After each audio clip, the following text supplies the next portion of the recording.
Antes de nada más, siempre como un repaso muy breve, hablamos de Aristóteles, ¿verdad? Aristóteles, tres áreas que divide el conocimiento: la experiencia, la ciencia y la inteligencia. Estuvo en contra de la enseñanza de su maestro Platón, y para Aristóteles la filosofía tiene que partir de la experiencia sensible. Hablamos también de Epicuro de Samos, y vimos que él decía que para ser felices basta reflexionar que la muerte no solo es temible, sino que ni siquiera es realidad. La virtud, la felicidad, es posible llegar a alcanzarla renunciando al deseo. Hablamos también de Zenón, que es el fundador de la escuela de los estoicos, y que esta escuela fue la que prevaleció más que la de Epicuro. Y un representante muy importante, Séneca, es el filósofo más representativo de esta escuela. Vamos a hablar ahora de Dios según, antes nada más esto, antes de entrar. Tertuliano, cristiano él, abogado, apologista, llamó a Séneca Seapa Noster. Quiere decir que él creía que Séneca era uno de ellos, frecuentemente uno de los nuestros. Ya vimos por qué, por la forma en cómo escribe Séneca, se aproxima mucho al cristianismo, y Tertuliano dice, es uno de nosotros, aunque no conoce la doctrina como nosotros, pero es uno de nosotros por la forma en cómo escribe Séneca. Y aquí está lo que vimos, una de las partes que leí, que es lo principal, el que nos demos entrada a malos pensamientos, el que no demos entrada a malos pensamientos en nuestro espíritu, que elevemos al cielo manos puras, para que no decimos ningún bien a costa de otra persona. O sea, ese es un pensamiento de él. Entonces, por eso Tertuliano dice, es de nosotros, él tiene que ser también cristiano, escribe como un cristiano. Por eso la influencia de los estoicos en la iglesia cristiana. Ahora sí vamos a entrar con el siguiente tema: vías para la demostración filosófica de Dios antes de Cristo. Nada más vamos a repasarlo porque hablamos un poquito de Platón y nos vamos a enfocar en Aristóteles.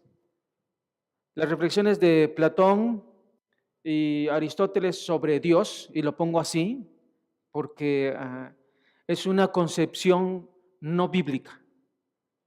Las reflexiones de Platón y Aristóteles sobre Dios tendrán una fuerte influencia sobre filósofos y teólogos cristianos. Eso no se puede negar. Hasta la fecha tiene en esa influencia. Aristóteles mucho en el tomismo, y en el tomismo estamos hablando de la Iglesia Católica. En los teólogos católicos, muchos tienen una influencia aristotélica. Aquí viene una frase que es precisamente de Epicuro de Samos, lo que decía hace rato: dioses, tal vez los haya. Ni lo afirmo ni lo niego, porque no lo sé ni tengo medios para saberlo. Pero sé, porque esto me lo enseña diariamente la vida, que si existen, ni se ocupan ni se preocupan de nosotros. ¿Cuál es la diferencia entre un ateo y un agnóstico? La diferencia entre el ateo es que el ateo está plenamente convencido de que Dios no existe. La diferencia entre el agnóstico es que el agnóstico no afirma ni niega la existencia de Dios. Ya se acerca mucho al ateísmo, ¿eh? Pero el agnóstico dice, como no hay manera de comprobar que Dios existe, no lo puedo afirmar, tampoco lo niego. aunque finalmente su pensamiento está alejado de Dios. Así que este es el pensamiento de Epicuro y ese es el pensamiento. Y él piensa así porque si existen y se ocupan y se preocupan de nosotros, las desgracias, las calamidades, hasta tenemos un filósofo catante, ¿no? Dime, ¿por qué la gente no sonríe? Es José Luis Perales. Él hace un canto cuestionando por qué el hambre, por qué la pobreza, por qué la guerra. Entonces es un desafío hacia Dios a través de ese canto. Ajá. O sea, él está diciendo, ¿dónde? Él está preguntando, la interrogante. Si dices que existes, ¿dónde estás? Porque hay pobreza, porque hay hambre, porque hay guerras. ¿Ven? Hasta hay filosofía en las canciones. Después surgió otro cantante, no recuerdo el nombre, cristiano, que hizo como una respuesta a esa canción. No recuerdo el nombre del cantante, pero él hace una contrapropuesta a ese canto y que muchas personas siguen pensando ahora eso. O sea, ¿dónde está Dios? Hay terremotos, hay tsunamis, hay guerras, hay hambre. O sea, muéstrenme ese Dios que quiero conocerlo. ¿Qué hacer ante esos argumentos, hermanos? ¿Quedarnos callados? No. Entonces tenemos que mostrar con la palabra y tenemos que enseñar. Tenemos que usar uso también de nuestros propios argumentos apologéticos para mostrar que verdaderamente Dios sí está ahí. Lo más grave tal vez sea, y puede, a lo mejor pasan por ese proceso de conflictuarse, es cuando los cristianos se hacen esas preguntas. Lo malo sería que se estacione ahí y que no encuentre en Dios o en la palabra consuelo y respuestas. Bien, vamos a ver esas vías para la demostración filosófica de Dios antes de Cristo. Es una demostración filosófica de Dios, es decir, a partir del uso de la razón, tratan de explicar qué es la deidad. Y vamos a ver Dios según Platón. Platón dice, hay un contacto divino en el hombre. Según Platón, en el hombre hay esa disposición para conocer la divinidad. Ahora él dice que debe haber un esfuerzo humano para suprimir el obstáculo del movimiento del espíritu hacia Dios. Un contacto divino. Así que, según Platón, hay un contacto divino en el hombre y este contacto es la raíz del alma, en el sentido riguroso de que Dios nos tiene suspendidos de él. Este contacto divino es la causa primera de todo movimiento del espíritu hacia Dios. La causa segunda es un esfuerzo humano por suprimir el obstáculo que se opone a ese impulso. La concupiscencia y el orgullo es lo que se opone, según Platón. Así que lo que hay que suprimir, lo que debemos de suprimir, ese obstáculo se llama concupiscencia, los deseos malsanos y el orgullo. Vamos a usar esta palabra o ellos la usan.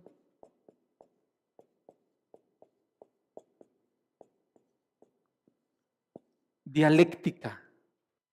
La palabra dialéctica, ¿alguien tiene idea, hermanos? Dialéctica, ¿han escuchado?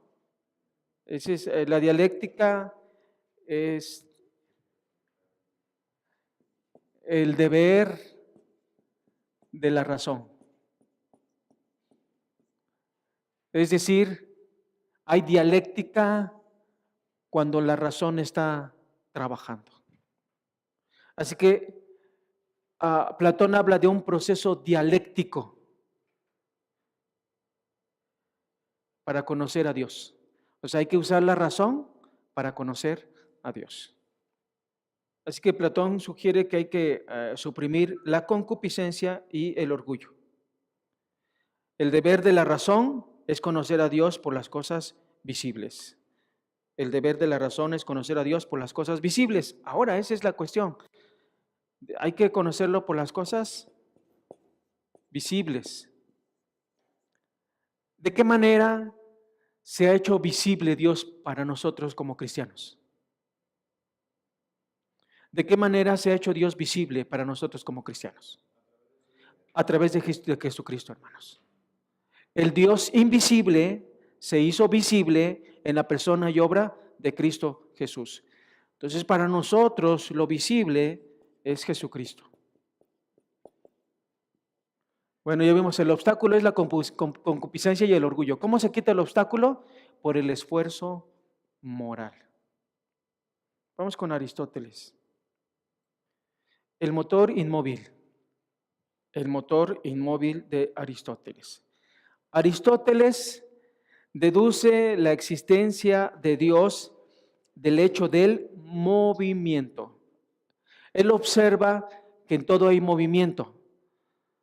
Así que él piensa que ese movimiento tiene que ser originado por algo.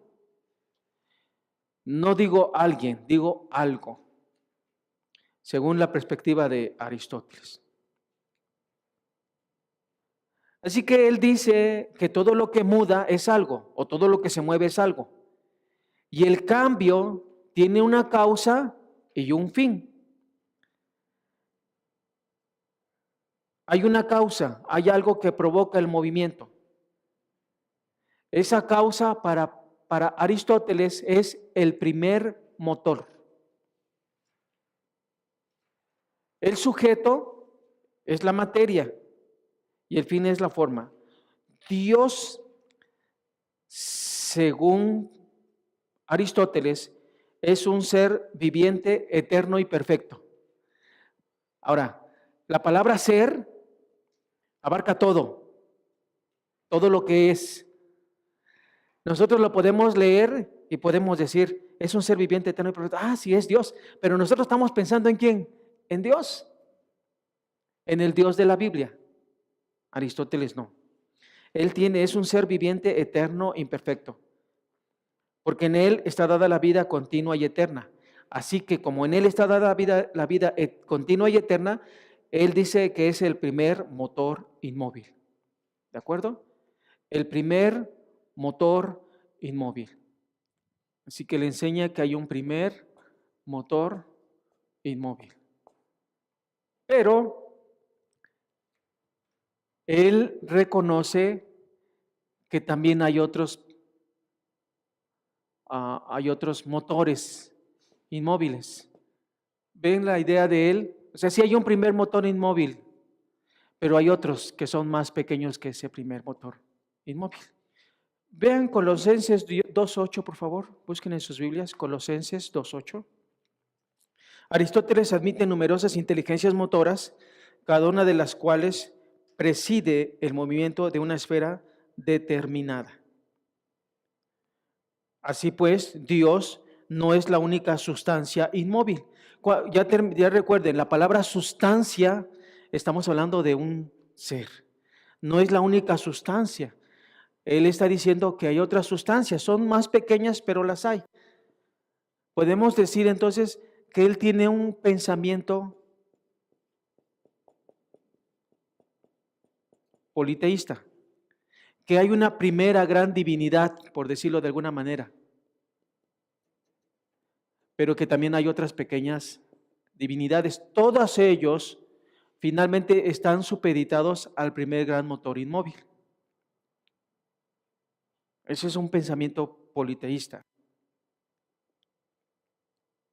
Colosenses 2.8, alguien que lo lea, por favor, fuerte. Ahora, este pasaje, alguien que diga, la filosofía es mala, no estudiamos filosofía. Así que alguien puede ocupar este pasaje y dice, Pablo nos dice que nadie nos engañe por medio de su filosofía y vanas sutilezas. Puede argumentar, ¿no? No para que estudiamos la filosofía. Pero ahí Pablo está diciendo acerca de que tenemos que tener mucho cuidado. Y en este caso también tenemos que tener mucho cuidado con esta enseñanza de Aristóteles. Aunque la usó, vamos a ver que la usó Tomás de Aquino. No podemos llamar, es muy atractivo, un primer motor inmóvil. Un primer motor inmóvil que no es movido por nadie. Entonces habla de ese primer motor inmóvil y a partir de ahí todo el movimiento surge, pero a él nadie lo mueve, a ese primer motor. Ahora es sorprendente cómo llega a esas conclusiones a través de la razón. Tenemos que reconocer eso, que sí es muy sorprendente eso. Ya vimos esto, Dios es un ser viviente, eterno y perfecto, porque en Él está dada la vida continua y eterna y esa vida es Dios. Dios mueve, esa es la situación del primer motor inmóvil. Dios mueve sin ser movido como el objeto del amor y del deseo. Así que ese es el aporte filosófico de Aristóteles respecto a la noción de Dios, entre comillas. Al menos tiene la idea de que hay un ser que está por encima de todos y tiene la idea de que hay un ser que no es causado, sino es causa. O sea, no lo mueve a nadie, no lo origina, sino él origina.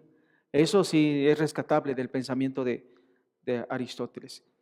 Pero el punto es que, vuelvo, y estoy insistiendo mucho, o sea, él no está hablando de el mismo Dios que nosotros vemos en la Biblia. Pero esas son las conclusiones que llega. Busquen primera carta a los Corintios, por favor, capítulo 2, versículo del 4 al 8. Dice, y ni mi mensaje, ni mi predicación fueron con palabras, ¿qué? Persuasivas, de sabiduría, sino con demostración de ¿qué? Del Espíritu y de poder, para que vuestra fe no descanse en la sabiduría de ¿quién? Sino en el poder de Dios. Versículo 6. Sin embargo, hablamos sabiduría entre los que han alcanzado madurez, pero una sabiduría no de este siglo, ni de los gobernantes de este siglo que van desapareciendo, sino que hablamos sabiduría de ¿quién? De Dios en misterio. La sabiduría oculta que desde antes de los siglos Dios predestinó para nuestra gloria. Versículo 8. La sabiduría que ninguno de los gobernantes de este siglo ha entendido, porque si la hubieran entendido, no habrían crucificado al Señor de gloria. Dos cosas, hermanos, para introducirnos al otro tema. Uno, no nos basemos en la sabiduría del hombre, ni usemos la sabiduría del hombre para persuadir a las personas sobre Cristo. Y dos, nosotros tenemos nuestra propia ¿qué? Sabiduría. Por eso la siguiente sección se llama nuestra filosofía. ¿Y cuál es esa sabiduría? Cristo Jesús. Porque si hubieran entendido esa sabiduría, aquellos hombres no hubieran crucificado a nuestro Señor Jesucristo. Así que vamos a entrar entonces con este tema de nuestra filosofía. ¿Hasta aquí alguna pregunta?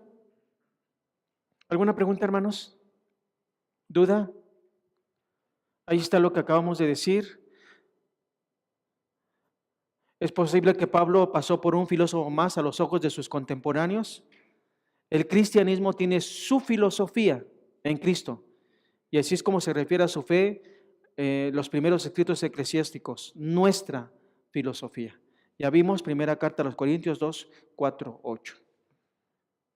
Así que vamos a entrar a nuestra filosofía. Hemos hecho un recorrido de Sócrates a Séneca y ahora vamos a estacionarnos por un tiempo en los padres de la iglesia. Cómo ellos desarrollaron o ocuparon la filosofía para sustentar sus creencias o su cristianismo. Vamos con nuestra filosofía. Tertuliano, 160-220. Él dijo en latín, credo quia absurdum. Creo porque es absurdo. Si hay alguien de los que vamos a hablar ahorita que rechazaba la filosofía, era Tertuliano. Miren, él escribió esto, dice: mientras el misterio de la dispensación está aún guardado, el cual distribuye la unidad en la Trinidad, poniéndolos en orden las tres personas, el Padre, el Hijo y el Espíritu Santo, tres, sin embargo, no en condición, sino en grado,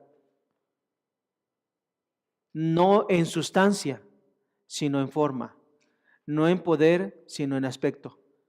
Aunque son de una sustancia y de una condición y de un poder. Tertuliano contra Praxeas, él escribió eso defendiendo la Trinidad.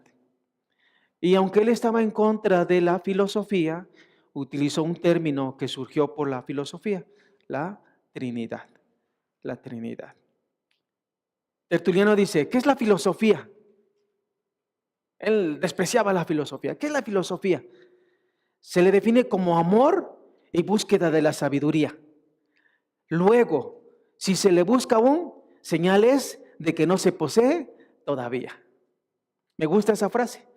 Y él en un sentido está haciendo filosofía, aunque está en contra de la filosofía.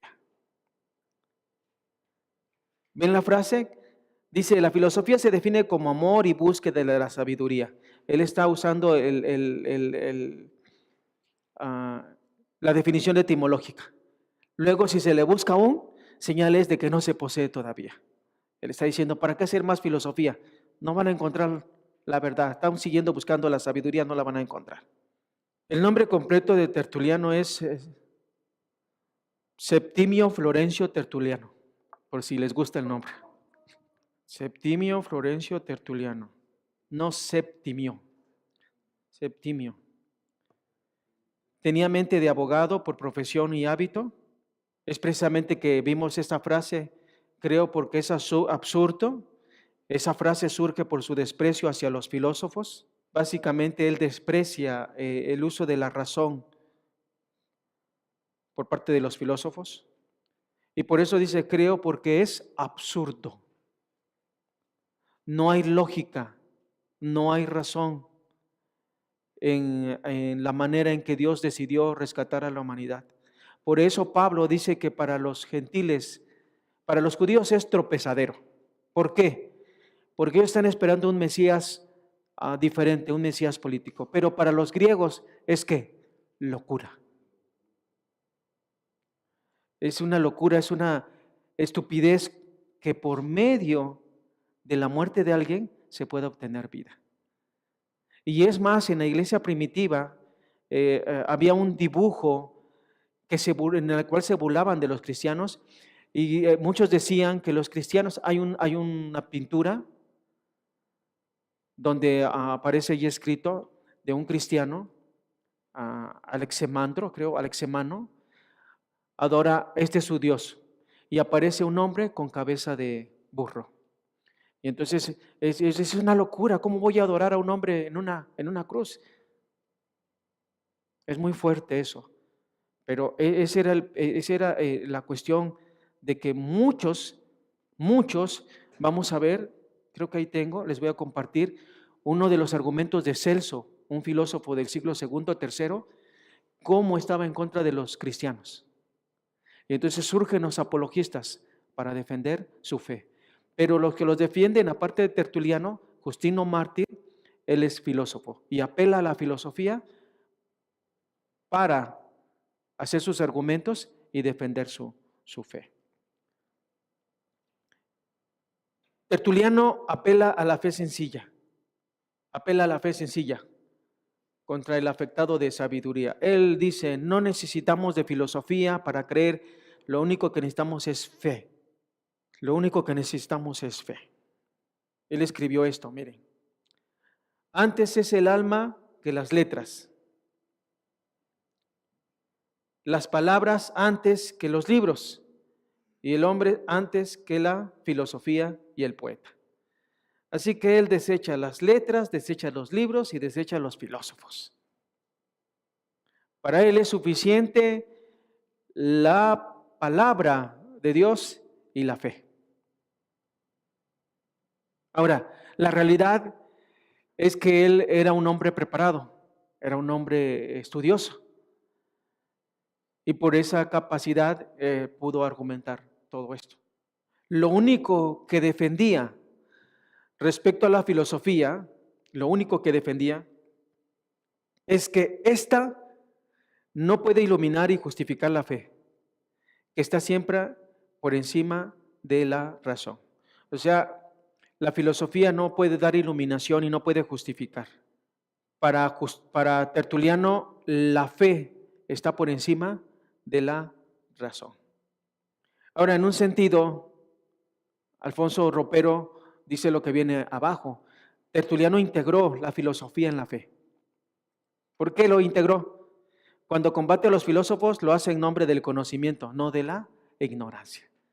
Justino Mártir es del segundo siglo II. Justino fue el primer filósofo bien conocido que se dedicó a la defensa tradicional de la fe. Antes de convertirse al cristianismo, él es filósofo. A eso se dedica, a hacer filosofía. Se dedicó a la defensa tradicional de la fe sin dejarse arrastrar por el anti-intelectualismo de unos y las especulaciones gnósticas de otros. ¿Qué filosofía había estudiado él? Había estudiado la filosofía estoica, la filosofía peripatética, la de Aristóteles, la filosofía pitagórica y también la filosofía platónica hasta su conversión. De él son estas palabras.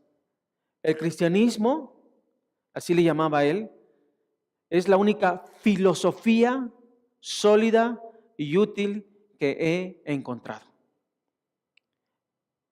A él el cristianismo le llamaba la verdadera filosofía. La verdadera filosofía. Él escribió lo siguiente. Dice, hemos sido enseñados que Cristo es el primogénito de Dios. Y ya hemos declarado que Él es la palabra. Entre paréntesis, logos.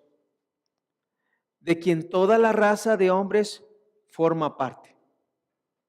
Luego sigue diciendo, y aquellos que han vivido según la razón son cristianos. ¿Captan? Voy a leer otra vez. Hemos sido enseñados que Cristo es el primogénito de Dios y ya hemos declarado que Él, o sea, Cristo, es la palabra. Y entre paréntesis pone logos. De quien toda raza de hombres forma parte. Y aquellos que han vivido según la razón son cristianos. ¿Qué piensan? Dice más adelante, aunque se pensaba que ellos eran ateos. Y menciona algunos que él considera que como ateos, como entre los griegos, Sócrates y Heráclitos, son hombres como ellos. ¿Sí ven lo que está diciendo? O sea, aquellos hombres que utilizaron la razón, ¿para él qué son? Cristianos. ¿Qué piensan de eso? O sea, todos aquellos que utilizaron la razón, según Justino, son cristianos. ¿Por qué piensa él así? ¿Tiene que ver su trasfondo?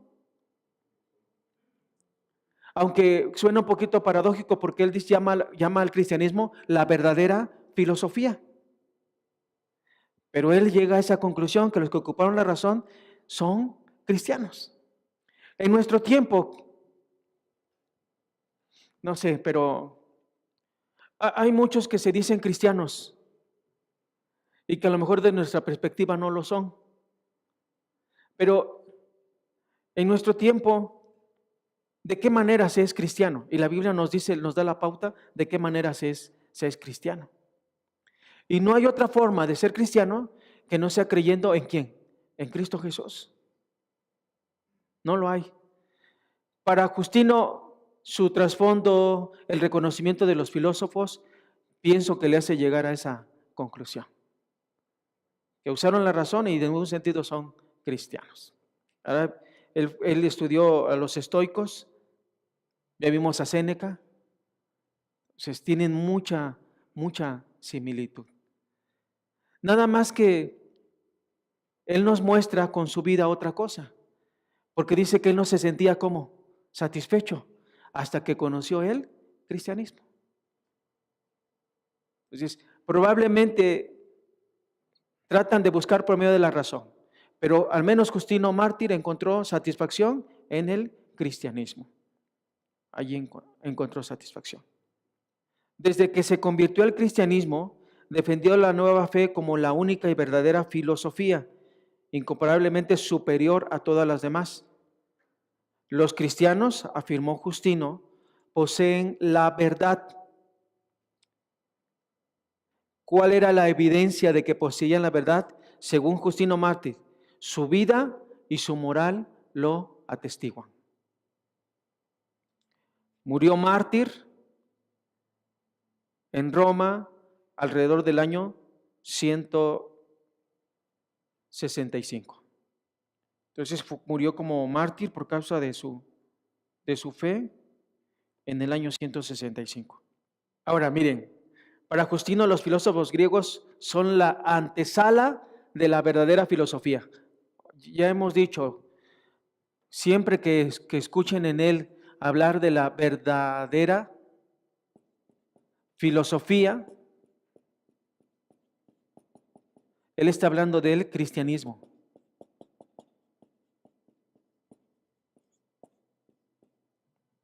Ya mencionaba que los filósofos de aquel tiempo se distinguían por una toga, una vestimenta. Él se convirtió y no dejó esa toga, siguió él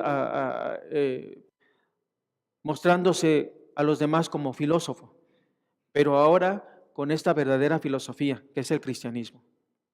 Según él, Platón fue el puente espiritual que conduce hasta los más viejos filósofos. Más o menos la idea es esta. Aquí están los viejos filósofos.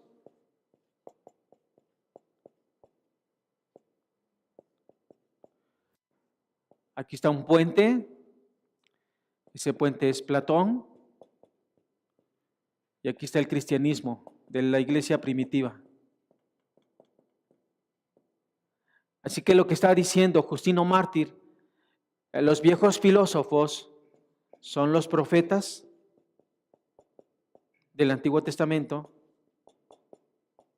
y Justino está diciendo, el puente para entender a estos viejos profetas y entender el cristianismo es Platón. Él fue creyente, sí. Él se convirtió, sí. Pero tenía una fuerte influencia pues él creció en eso, hermanos.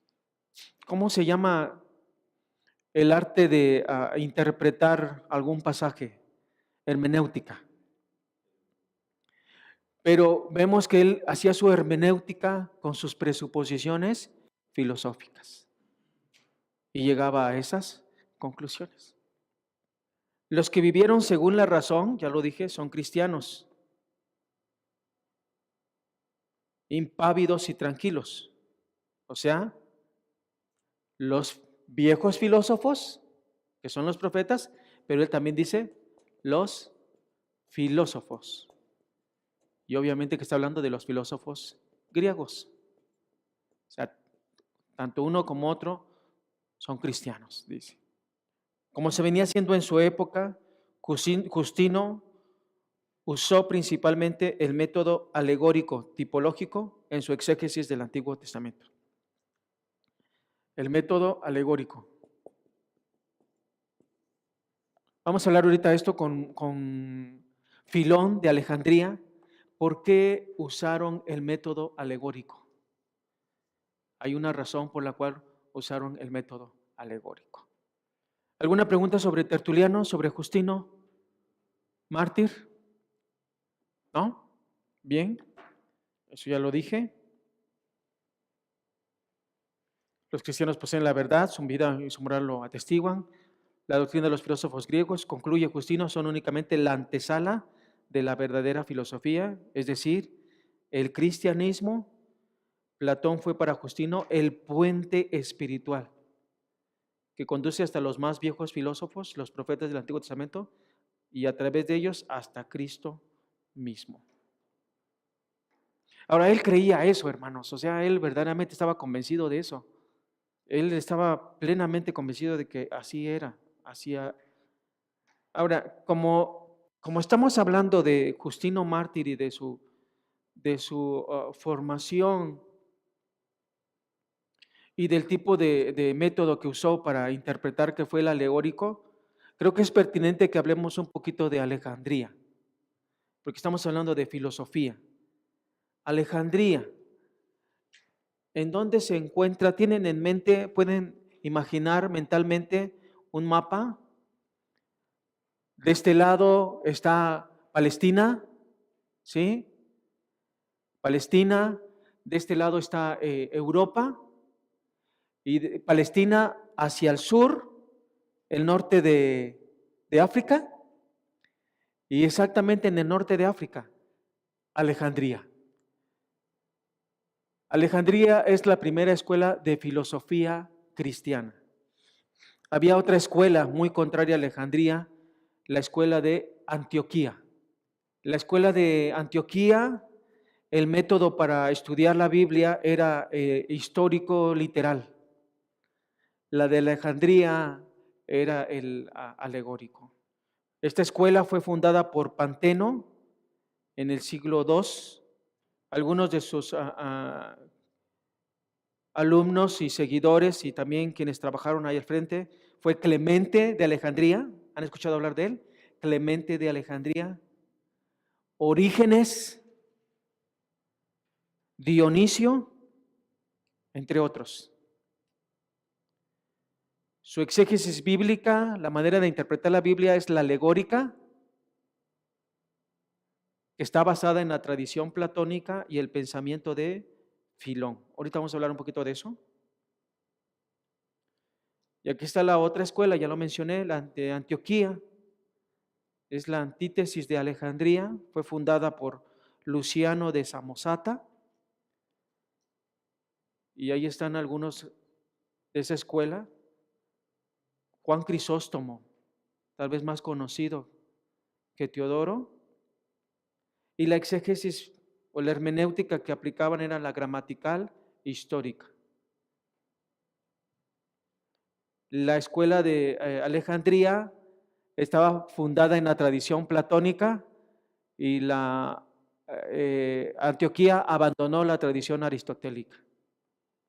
Trató de enfocarse más en el estudio gramatical histórico de la Biblia sin ningún fundamento en la filosofía aristotélica.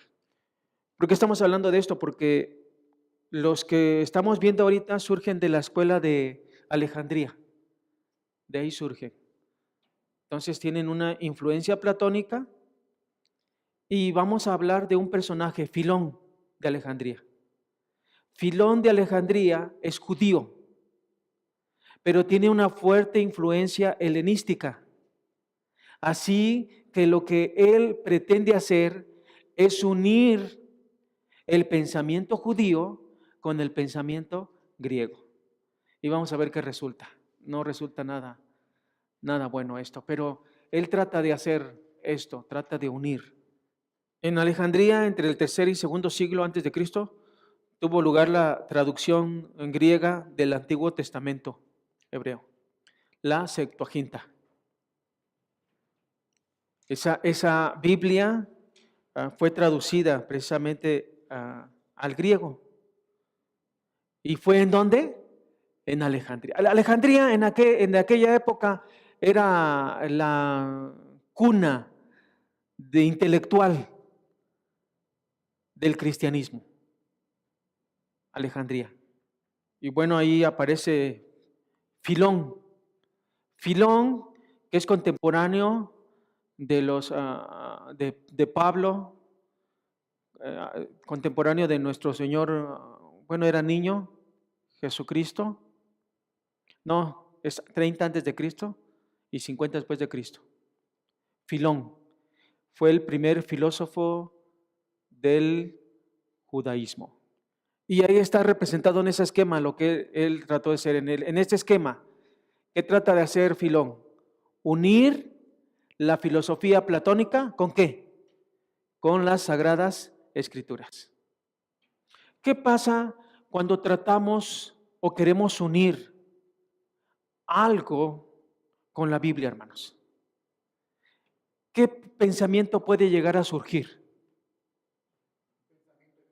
Un pensamiento ecléctico, y entendemos por ecléctico como una mezcla de ideas, un pensamiento ecléctico. Y tenemos que tener mucho cuidado con eso. Nosotros estamos estudiando el pensamiento filosófico occidental, porque la única meta que tenemos es ver cómo se desarrolló ese pensamiento, cómo influyó en el cristianismo y cómo afectó también en algunos sectores del cristianismo. El propósito aquí no es que hagamos eso. El propósito aquí es que veamos bien lo que la Biblia enseña, conocer bien el pensamiento y presentar el mensaje de salvación considerando el pensamiento de otros. Pero vamos a ver qué resulta con Filón cuando él trata de hacer esto. Filón era un sabio de Alejandría, contemporáneo de Jesucristo y primer filósofo del judaísmo. Los dos rasgos que caracterizan a Filón consisten en la manera que tiene de asimilar la filosofía platónica y el esfuerzo en elaborar la filosofía de las escrituras hebreas. Ya que descubre las mismas verdades en ambas fuentes. O sea, él dice, tanto la filosofía platónica como las Sagradas Escrituras, al observarlas, dice Filón, encuentro que contienen lo mismo. Eso es lo que dice Filón. Descubre las mismas verdades en ambas fuentes. Según Filón, Platón fue instruido en el Antiguo Testamento. Él estaba plenamente convencido que entre la Biblia y la filosofía no puede darse contradicción real alguna si una se atiene al sentido alegórico del texto. A partir de aquí, de Filón de Alejandría en adelante, toda la Edad Media, la filosofía y la Biblia están juntas, van de la mano. Pero aparece René Descartes y entonces se separa la filosofía. Así que lo que está diciendo aquí Filón, que entre la Biblia y la filosofía no puede darse contradicción, finalmente lo que él dice, en la edad moderna sí hay contradicción. Porque inclusive los filósofos, aunque son teístas, deciden hacer una filosofía empirista a través de la observación. Pero vamos más lejos. A partir de su praxis filosófica, muchos llegaron a la conclusión de que no existe Dios. Así que vemos una filosofía ateísta. Esto que había empezado así, de manera unida, conforme va pasando la historia, se separa. Y ahora en la actualidad son temas antagónicos. Una cosa es la filosofía y otra cosa es la teología. Filón tiene que hacer una lectura alegórica del Antiguo Testamento. Hace una exégesis alegórica. Tiene que hacer una lectura alegórica del Antiguo Testamento, adaptando su historia y sus doctrinas a los conceptos de la filosofía griega. Ese es el problema. Él lo que quiso hacer es adaptar la historia y las doctrinas a los conceptos de la filosofía griega. Y para ello, él tiene que recurrir entonces a la alegoría. Homero fue un escritor que habló acerca de las divinidades. Pero todas esas divinidades que describe Homero, la gente cuando lo ve dice, bueno, no hay mucha diferencia, se portan igual que nosotros, tienen las mismas pasiones. ¿Por qué son deidades? ¿Por qué son divinidades y son igual que nosotros? Entonces aquellos que quieren defender a Homero empiezan a utilizar la alegoría. para explicar lo que, según ellos, quiso decir Homero. Y lo mismo entonces quiere hacer Filón. Filón quiere explicar. Los judíos eran vistos como bárbaros. Y ayer hablaba de que es un Dios bárbaro que manda a matar gente. Entonces la interpretación alegórica es, no, lo que van a matar son los malos deseos, las malas pasiones. ¿Ven? Eso es lo que van a matar. Porque quiere él adaptar, él quiere adaptar lo que la Biblia enseña con el pensamiento filosófico griego. Por eso se hace necesaria la alegoría. Eso es lo que pasa. Así que hechos donde se muestran a un Dios bárbaro, hay que interpretarlos bien. No es eso, no es literal. Lo que quiso decir fue esto, con el ejemplo de matar gente. No mandó a matar gente, manda a matar todo mal hábito que hay ahí. Y les da una nueva oportunidad. Ahora, si leemos todo el texto, realmente vemos que sí, Dios mandó a matar gente. Y que cuando usaba una nación para castigar al pueblo judío, después esa nación era castigada por otro pueblo. Eso es barbarismo para los griegos. O sea, ellos decían, ¿cómo? Filón pretende entonces adaptar su historia y sus doctrinas a los conceptos de la filosofía griega. Nunca hagamos eso, hermanos. Nunca adaptemos un paradigma ajeno a la Biblia, nunca adaptemos una filosofía al cristianismo, porque entonces va a surgir como Bullman, que está basado su filosofía en el existencialismo, va a surgir la idea en Bullman de que la Biblia tiene mitos y que esos mitos hay que quitarlos. Y sabía, o sea, él era un erudito del griego, era un erudito del hebreo, era un erudito de la historia. Y por esa erudición, él llega a esa conclusión, hay que quitar los mitos. ¿Por qué? Porque él trató de adaptar su paradigma a las doctrinas y conceptos de la Biblia. Fue el primero en introducir la idea de la creación. Ahora, eso sí fue algo diferente, algo nuevo, que sí lo introdujo Filón. Él introdujo la idea de la creación. Fue el primero en introducir la idea de la creación, contrario a la emanación, un modo particular de entender la relación entre el uno y los muchos, es decir, entre Dios y el mundo. Había una idea de la emanación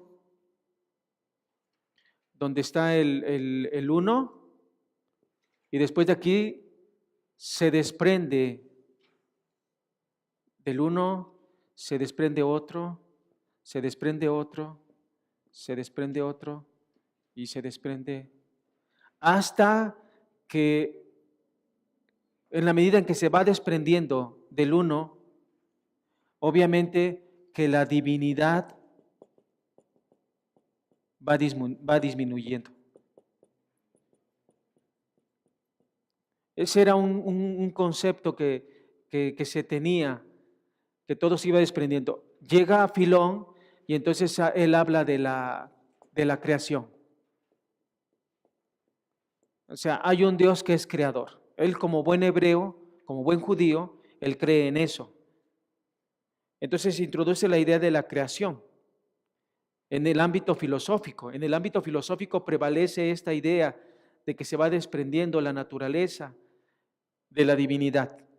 La idea de creación era una idea ajena al pensamiento griego. Los griegos no concebían esto. La materia para los griegos, ¿cómo se consideraba? Ya lo dije. La materia para los griegos era eterna. Es decir, la materia siempre ha existido. La materia siempre ha existido. Y no derivada de Dios, sino tiene su propia existencia. Platón llegó a postular un artífice, el demiurgo. Y volvemos a lo mismo de ese acercamiento monoteísta, pero él habla de un demiurgo. El demiurgo es un artífice o un artesano. Y la idea de Platón es que la materia, ahí está la materia, pero hay alguien que le dio forma a esa materia, y ese fue el demiurgo. Fíjense, es una idea muy contraria al concepto de creador. Porque el demiurgo no crea. El demiurgo lo que hace es darle ¿qué? Forma. Y lo que vemos en la Biblia, no hablamos de alguien que dé forma, hablamos de alguien que está ¿qué? Creando. Esta es una enseñanza de Platón. La cuestión del demiurgo. Y en Colosenses nosotros vemos que Jesús fue el primogénito de la creación, no como el primer ser creado, porque Él no es creado. Y más adelante, para que nos quede claro, dice que por medio de Él y para Él fue hecho todo lo que nosotros vemos. El autor Pablo está poniendo a Jesús no como demiurgo, no como alguien que está dándole forma a algo que ya está, sino lo está poniendo como creador. Y al ponerlo como creador, entonces está poniendo Jesús y Dios uno. Entonces vemos acá la cuestión de esta cuestión de Platón. Estamos viendo todo esto, lo que pensaban los griegos, porque Filón introduce el término de creación en su filosofía. Platón entonces llegó a postular un artífice, un demiurgo, quien le dio forma a las cosas con la materia ya existente, pero no creada. Hay un libro apócrifo, el de Sabiduría de Salomón. Si gustan anotar el pasaje, es Sabiduría de Salomón, capítulo 11, versículo 17. ¿Alguien no lo tienen ahí? 11, 17. Sí. Sí, tiene que aparecer en la Biblia católica. Ahora ya con la tecnología, ya cualquier cosa que diga uno ya van y la checan a ver si está bien o no. 11, 17. ¿Ven el pensamiento filosófico griego ahí? ¿En dónde está, hermanos? A ver si lo detectan. Hasta ahí. ¿De dónde creó el mundo? De una materia que ya existía. O sea, ese pasaje nos está diciendo, la materia siempre ha estado. Y a partir de esa materia nada más le dio forma. ¿Por qué escribe así ese autor? Porque tiene influencia del pensamiento griego. Del pensamiento griego. Ese libro no está incluido dentro del canon. Porque yo creo que Dios escogió a hombres para que formaran el canon bíblico. Ese es un libro apócrifo. Que fue escrito, que tiene muchas cosas que son verdaderas, pero hay otras cosas que no son revelación. Que nada más es producto de la razón. ¿Sí? ¿Perdón?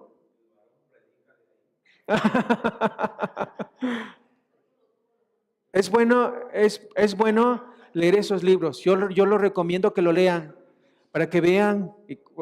Ahorita lo leyó el hermano, pero ya vimos, o sea, vamos a ver qué es lo que está diciendo. Y vemos cómo se refleja el pensamiento griego. Ahorita vamos a hablar también de Plotino, vamos a hablar sobre las emanaciones, porque esto que estamos viendo acá lo utiliza Agustín de Hipona para explicar el origen del mal. Después lo vamos a ver, no lo voy a tocar ahorita, pero vamos a ver cómo utiliza esto Agustín para explicar el origen del mal. Justino, Tertuliano y Orígenes son cristianos. Orígenes, más Justino mártir, fue filósofo. Orígenes crece en una cuna cristiana, pero tiene una fuerte influencia del pensamiento filosófico. Filón es judío. Él lo único que está tratando de unir es las Sagradas Escrituras del Antiguo Testamento con la filosofía. Él no está en su pensamiento, Jesús, no. Él nada más quiere unir eso. Ajá. Vamos a concluir entonces con Filón. Filón, ya vimos este pasaje, sabiduría de Salomón. La mano omnipotente de Dios creó el mundo partiendo de una materia informe. Entonces, este pasaje nos enseña que la materia ya existía. Y la Biblia nos habla que Dios de la nada creó las cosas. Vamos a ver un pasaje, Salmo 19.1. Busquen en sus Biblias, Salmo 19.1. Dice la palabra de Dios, Salmo 19.1. Los cielos proclaman la gloria de Dios y la expansión anuncia la obra ¿de qué? De sus manos. Creación ex nihilo. Creación de la nada. Yo sé que ustedes a lo mejor han leído algunas posturas, algunas cuestiones sobre eso, pero mi argumento para creer en la Biblia, en algunas cuestiones que son imposibles, humanamente hablando, es que para Dios no hay nada imposible. Si alguien alguna vez me dijo que Dios había hecho, que un día representa 1000 años, ¿no? Entonces son 7000 años.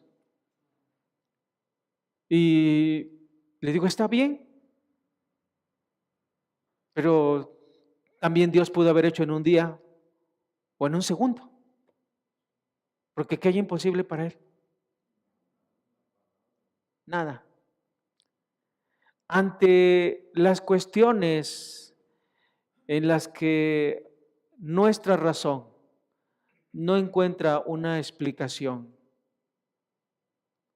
que pueda satisfacernos, racionalmente descanso en que creemos en un Dios que es todopoderoso. Está bien leer, está bien estudiar, estamos en un seminario, tenemos que leer, tenemos que ver.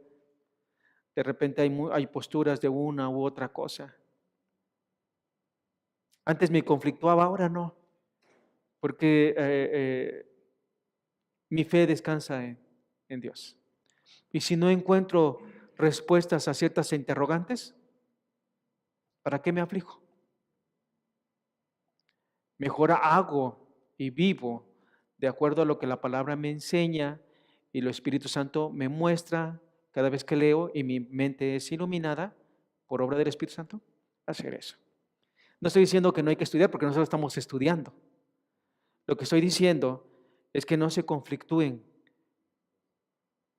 por algunos eruditos que llegan a plantear cosas que de repente es un choque para nuestra fe. Hay que mantenernos firmes. El conocimiento envanece, pero lo que edifica, ¿qué es? El amor.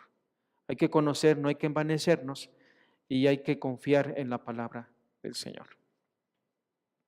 Espero que me lleguen mucho esos momentos de inspiración, porque Dios habla también a mi palabra, a mi corazón, perdón, la palabra habla a mi corazón. Bien, vamos a hablar ahora sobre el gnosticismo cristiano. Vamos a hablar de eso. ¿Qué significa la palabra gnosis? Muy bien, conocimiento. Yo nada más pregunto, hermanos, porque a veces no quiero dar por dado que ya saben ciertos términos, pero quiero saberlo para que cuando hablemos todos estamos en la misma sintonía. Gnosis es ciencia, conocimiento.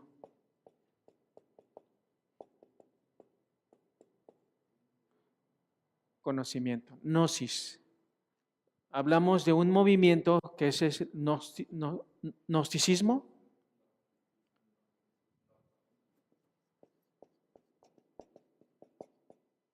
Y vamos a hablar del gnosticismo entre paréntesis cristiano. Del conocimiento, ¿de acuerdo? Del conocimiento cristiano. ¿Saben dónde nace el gnosticismo cristiano? En Alejandría. Obviamente por el trasfondo platónico nace ahí. El gnosticismo realmente es una cuestión que se aleja de la enseñanza apostólica. Nosotros tenemos la enseñanza apostólica, es el Nuevo Testamento. Así dice, ¿verdad? La Biblia, y enseñaban y compartían la enseñanza de ¿quiénes? De los apóstoles. Entonces nosotros para eso es ahora el Nuevo Testamento. Adoptaron el sistema de escuelas filosóficas. Mezclaron elementos cristianos, elementos míticos, elementos neoplatónicos y elementos orientales. Eso es lo que surge, eso es lo que, toda esta mezcla de estos elementos dio origen al gnosticismo cristiano. Cuando hablamos del gnosticismo cristiano, estamos hablando de cristianos que adoptaron estos elementos, los cristianos, los míticos, los neoplatónicos y los orientales, y lo mezclaron. Así que vemos que el gnosticismo cristiano guarda una relación especial con el pensamiento de Filón y comparte con él el lugar de nacimiento en Alejandría. Así que esto tiene que ver con Filón. Hay una relación con Filón, el nacimiento del gnosticismo cristiano, y nace en Alejandría. Sin rigor científico mezclaron en su sistema elementos cristianos, míticos, neoplatónicos. Vamos a hablar del neoplatonismo, que su principal exponente es Plotino, y elementos también orientales. Es un conjunto que no tiene nada de filosofía y menos de cristiano. El problema gnóstico por excelencia era el de realidad del mal en el mundo. En el gnosticismo creían que desde la eternidad, creían que existía tanto el bien como el mal. Eso lo creían. O sea, ellos creían que existía el bien, entendiendo al bien como Dios, y existía el mal, entendiendo el mal como la materia. Entonces creían que desde la eternidad ha existido Dios, el bien, Dios, y el mal, la materia. Para la gnosis, la salvación consiste en ascesis o el ascetismo, esfuerzo y trabajo intelectual. En la gnosis cristiana es la obtención de la salvación mediante un conocimiento secreto. Una gnosis, un conocimiento secreto.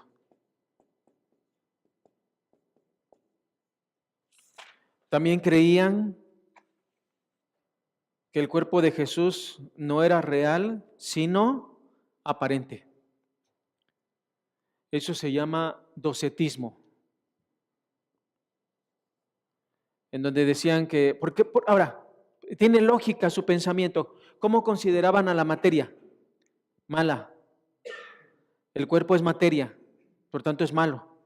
Y al considerar mala la materia, entonces ellos decían que Cristo Jesús no es de materia. Parece, pero no era real.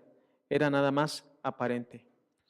Y surge el gnosticismo, que hay un conocimiento secreto, que no todos tienen ese conocimiento. Para alcanzar la salvación hay que llegar a ese conocimiento secreto. Y empieza a surgir eso. Vamos a ver la primera carta de Juan, capítulo 4, versículo 2. Esa carta se escribió ya casi a finales del siglo I. Siempre cuando alguien escribe algo es en reacción a algo. Entonces vamos a ver qué es lo que escribe ahí Juan. Primera carta de Juan 4:2. ¿Alguien que lo lea, por favor? ¿Qué implica eso? Que hay algunos que están confesando que Cristo no ha venido ¿en qué? En carne. Entonces ya empezaba a haber esos problemas en la iglesia a finales del primer siglo. Que algunos andaban diciendo, no, Jesús no vino en forma humana.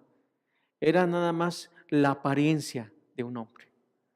Y por eso escribe Juan y dice, todo aquel que confiese esto no es de Cristo, no es de Dios. Entonces vean la enseñanza, todo partiendo de el inicio de este movimiento del gnosticismo que surge en el mismo seno del cristianismo, lamentablemente.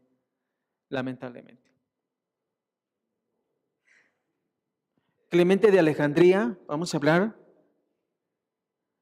Clemente de Alejandría, la gnosis cristiana, el compromiso es guiar a los hombres hacia Cristo. Ahora, entiéndase aquí como conocimiento, la gnosis. Aparte es el gnosticismo, como un movimiento que está fuera de lo que la Biblia enseña. Compromiso guiar a los hombres hacia Cristo. ¿Sí? ¿Perdón? Sí, Clemente de Alejandría. La especulación racional tiene una chispa de logos divino, es lo mismo que Platón. Ahí habla que hay una correlación entre la fe y el conocimiento. La especulación racional tiene una chispa de logos divino, o sea, es nada más algo pequeño que hay ahí, pero Clemente de Alejandría sí dice, la verdad completa solo es revelada ¿por quién? Por Cristo. Por Cristo. El nombre completo de Clemente de Alejandría es Tito Flavio Clemente. Les estoy dando nombres, hermanos, para sus hijos, aquellos que...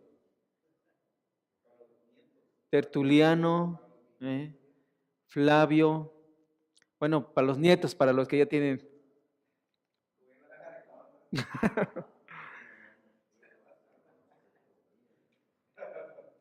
Probablemente Clemente de Alejandría nació en Atenas. Como cristiano, Clemente afirma la prioridad de la fe. Él sí afirma la prioridad de la fe. Aunque estudió en Alejandría, él afirma la prioridad de la fe. Dice que la fe es condición de conocimiento. O sea, para conocer necesitamos tener fe. Fe y conocimiento no pueden subsistir el uno sin el otro. Desarrolló el pensamiento de Justino y afirma, fíjense bien que afirma Clemente, que la filosofía tiene para los griegos el mismo valor que la ley de Moisés para los hebreos. Que la filosofía, afirma que la filosofía tiene el mismo valor que la ley para los griegos, para los judíos, perdón. Entonces él dice, filosofía está al mismo nivel de la ley, estamos hablando de la ley de Dios, tiene el mismo valor. La filosofía para los griegos y la ley para los hebreos. ¿Por qué dice que tienen el mismo valor? Porque tanto uno como esto los ha conducido a Cristo. Mucha de la filosofía ahora a lo que conduce es a un pensamiento agnóstico. Y en el peor de los casos, a un pensamiento ateo. La filosofía de ahora produce no podemos comprobar la existencia de Dios. Podemos hablar de ética, podemos hablar de valores, podemos hablar de cómo mejorar el mundo, pero no podemos hablar algo que no vemos de Dios. Entonces, la filosofía, en realidad, ahora no nos conduce a Cristo. Quien nos conduce a Cristo es la revelación. Pero esto era lo que pensaba Clemente de Alejandría. Para Clemente, todos los hombres, en especial los que se han dedicado a la especulación racional, por eso dice que tienen una chispa de logos divino, que les descubre una parte de la verdad, aunque no los haga capaces de llegar a la verdad completa. La verdad completa solo es revelada por Cristo. Por eso Justino Mártir dice, yo he llegado ya, ahora sí ya llegué a la verdadera filosofía, que es el cristianismo. Pero la filosofía platónica, la filosofía aristotélica, me ayudó, fue un puente. Y ahora he llegado a esta verdadera filosofía, que es el cristianismo. No hacen a un lado eso. Clemente de Alejandría dice, sí hay una verdad, pero es una verdad incompleta. La verdad completa solo será revelada ¿a través de quién? A través de Cristo. La filosofía debe ser sierva de la fe, como Agar era sierva de Sara. Era lo que enseñaba Clemente de Alejandría. Y de ahí en adelante, siempre estuvo encima la teología y debajo de la teología la filosofía. Era la sierva, la filosofía de la fe, de la teología. Ahora, Clemente de Alejandría estaba de acuerdo en estudiar a los grandes filósofos. Alejandría era un lugar donde había una cantidad impresionante de libros y ellos estudiaban y leían. Para el creyente informado, la huida de la filosofía es simplemente una caída en la irracionalidad. Miren lo que escribió él, Clemente. El vulgo, o sea, el pueblo, como los niños que le temen al coco. El coco, ya saben quién es el coco. El vulgo teme a la filosofía griega por miedo de ser extraviado por ella. Sin embargo, si la fe que tienen, ya que no me atrevo a llamarle conocimiento, es tal que puede perderse con argumentos que se pierda, pues con esto solo ya confiesan que no tienen la verdad. Me gusta. O sea, él está diciendo, si estamos en una verdad, si estamos cimentados bien, nada ni nadie va a poder quitarnos de ahí. Él decía, ¿por qué no van a la filosofía? Es que tengo miedo de que me puedan mover de mi fe. Y él dice, él llega a esta conclusión. Si tienen la fe, entonces no pueden perderse con argumentos. Pues con esto solo ya confiesan que en realidad no tienen nada. Finalmente son tan metidos en ese ambiente de la filosofía, pero él dice esto, y creo que tiene razón. ¿Quién mencionó hace nada ni nadie nos va a separar del amor de Dios que es en Cristo Jesús? Ni el conocimiento. Es lo que yo hablaba, por eso yo decía que ya no me conflictúa nada. Tengo que confesar que cuando empecé a estudiar, a leer teología y todo eso, sí, espero que nada más a mí me haya pasado. Por lo que veo es que sí, ¿verdad? Otra vez, hermano, poco que.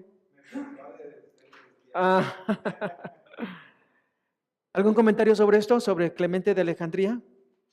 Dice, tan mala como es la soberbia del sabio, es la razón del ignorante. La sabiduría, la verdadera gnosis cristiana, entendiendo gnosis como conocimiento, el verdadero conocimiento cristiano, está por encima de ambos extremos. Clemente veía dos conversiones. La conversión salvadora, es decir, el tránsito del paganismo a la fe, y la segunda conversión, que es el paso de la fe a la gnosis o al conocimiento que culmina en el amor. Dice, tan mala como es la soberbia del sabio es la cerrazón del ignorante. La sabiduría, la verdadera gnosis cristiana, está por encima de ambos extremos. Entonces ya vimos, Clemente veía dos conversiones, la conversión salvadora, es decir, el tránsito del paganismo a la fe, y la conversión, la segunda conversión, que es el paso de la fe a la gnosis, que culmina en el amor. Es importante, yo sí creo que es importante la preparación y la capacitación.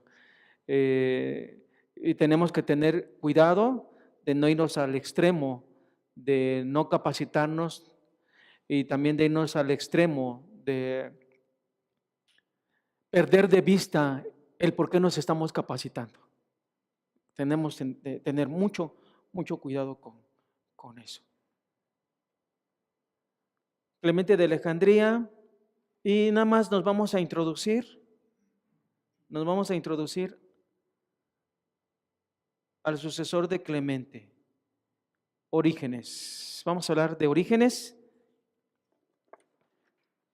De Orígenes nada más un poco, y de Agustín de Hipona sí vamos a hablar mucho. Vamos a hablar de Agustín de Hipona. Nada más ahorita quiero introducirlos antes de que salgamos. Quiero introducirlos en Orígenes. ¿Quién es Orígenes? ¿Qué han escuchado de Orígenes? Para empezar, su nombre muy original, ¿verdad? Orígenes. ¿Quién es Orígenes? En la historia del cristianismo aparece él, un hombre preparado, elocuente, de cuna cristiana, pero de repente llegaba a decir cosas como, él creía en la transmigración de las almas. Él creía esas cosas. Entonces hay cosas negativas de Orígenes, pero vamos a rescatar algunas cosas positivas de Orígenes.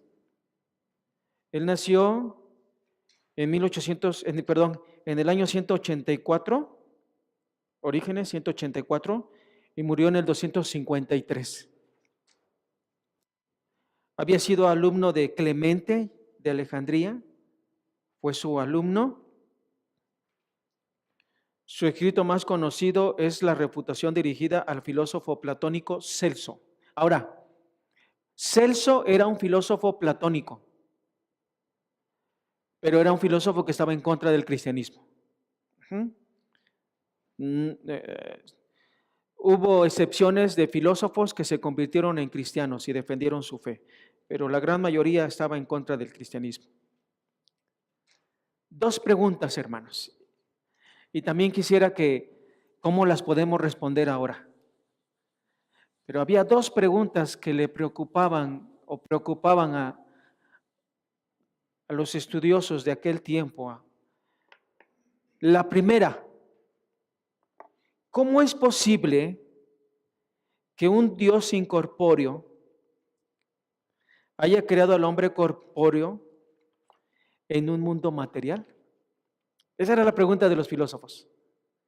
¿Cómo es posible que un Dios incorpóreo haya creado al hombre corpóreo en un mundo material? Y la otra pregunta que hacían los filósofos, ¿por qué, en contra del cristianismo, por qué un Dios bueno ha creado un mundo expuesto a la desgracia? ¿Por qué un Dios bueno ha creado un mundo expuesto a la desgracia? ¿Cómo responderíamos a lo primero? La primera, ¿cómo es posible que un Dios incorpóreo, es decir, sin cuerpo, haya creado al hombre corpóreo en un mundo material? Esa era la pregunta. Está un mundo material, los seres humanos que tienen un cuerpo. ¿Cómo es posible que un ser sin cuerpo pudo crear esto?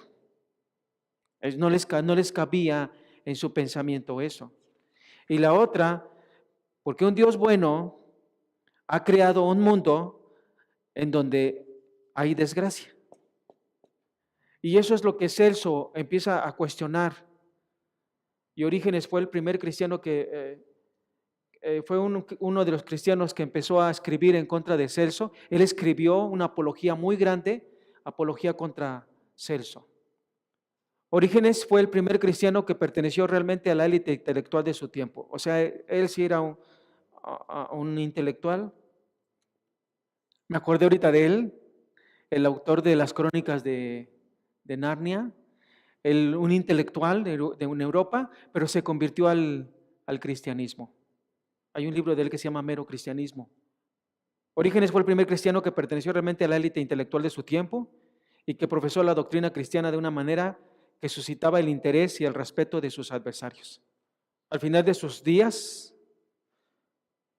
ya en su vejez, aguantó con valor la tortura a la que fue sometido por causa de su fe.